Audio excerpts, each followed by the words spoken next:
Hola, y vamos a ver cómo poner una foto de contacto en OPPO A15s. Para hacerlo tenemos que entrar en menú y luego en contactos, aquí los tenemos. Entonces entramos, elegimos un contacto y pulsamos al editar contacto para cambiar la foto que ya existe o añadir una foto, porque como por ejemplo ahora no tenemos ninguna foto. Pues entramos y podemos sacar una foto nueva con cámara en ese momento o elegir la foto que ya tenemos en galería.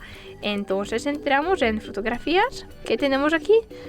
Nada especial, pero bueno, puede ser. Elegimos la foto.